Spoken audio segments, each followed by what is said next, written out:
for a neighborhood grant that funded a bicycle event 2 years ago. It's gone very well. It's been highly anticipated by the students and the staff and families in Montevilla.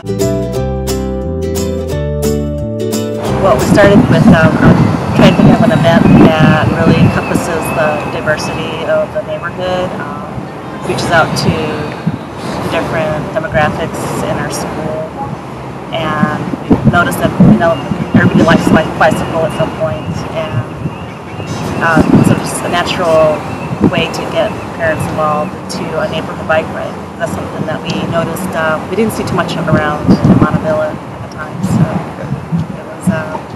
it was an interesting event, and we got every year seems to get more and more folks, which is what we've been trying to accomplish for participation. They were, because we got some people that we broadcasted it to the whole area, and we got some folks and parents that don't have their kids yet enrolled in school who were not as familiar with the area and were wanting to do bicycle routes to school and just do bike routes in general with their families. So we laid out an area that they could feel comfortable in as being novice bicyclists.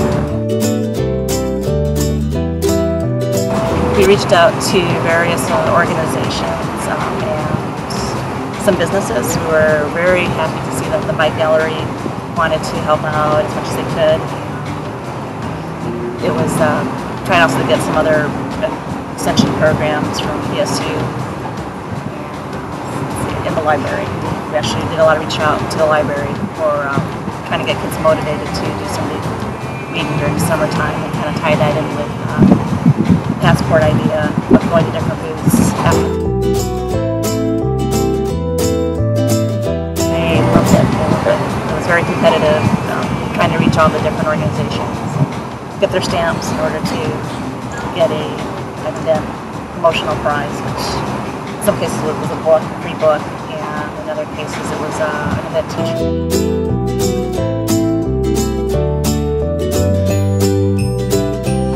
It has brought out more of the Spanish-speaking population. One of our goals was with this event to just kind of provide materials in different languages so that everybody would feel welcome and knew what expectations were for this community event. And it really just was a matter of researching and finding materials that could be translated easily. I think when people saw that you didn't necessarily have to have an extensive event planning background, that it was a matter of just asking people and organizations, hey, do you want to come out for a Saturday and just have some fun, set up a booth. It made it, it took the scariness away of that unknown. So we got more people involved with the following year's events.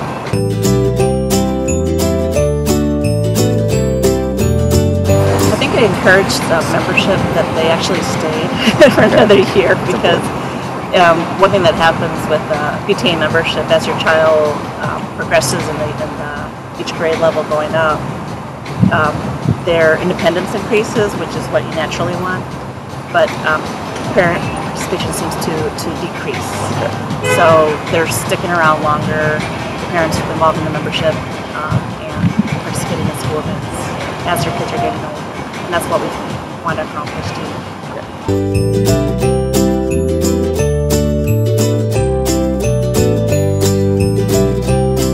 I think it brought some people out of the woodworks to, they know that we had a lot of fun with this event. It was something totally brand new. It was using a lot of materials and resources that we had to be very creative with what we provided as entertainment, and just reaching out to different organizations. So I think that when people saw that they wanted to participate, that hey, it looks like they're having fun, and it's not pretty well organized. So my expectation of what I can do in a short period of time meets that goal. We had some planning sessions and just really just brainstorm what would work in our environment. We importantly, you never know what to expect with the weather. If you're trying to do an outside event, we wanted to make sure that we had a plan B if it rained pretty hard. And we tried to balance out the activities from outdoor and indoors, and that provided some coordination with, providing tents, enough tables, seating, that kind of thing with vendors.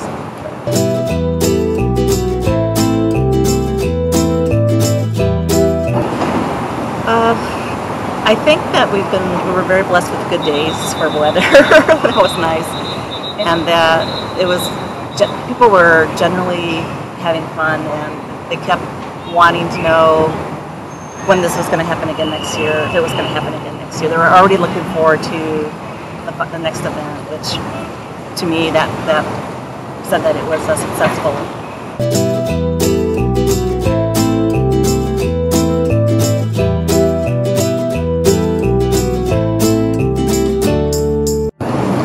Every year it's pretty tight. We have a pretty high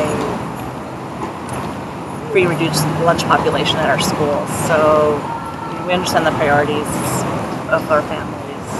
So we tend to do a lot of grant writing and very small scale type of auctions, fundraisers for our school. But we really try to emphasize that everybody can contribute in whatever capacity they can. So you don't necessarily need a lot of money to have a very nice event put on for the school. And like I said, people get very creative with the activities. It makes it easier in some respects. But this funding that we were able to get through the city really made a big difference with what we can provide for our community.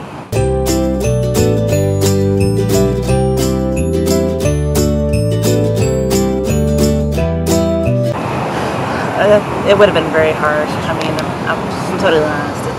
You need to have, some money just to get some of the basics like permits and things that you don't normally have to rely on, like for an event. But we needed that money to secure it. There was no negotiations. It was not possible to get a donation from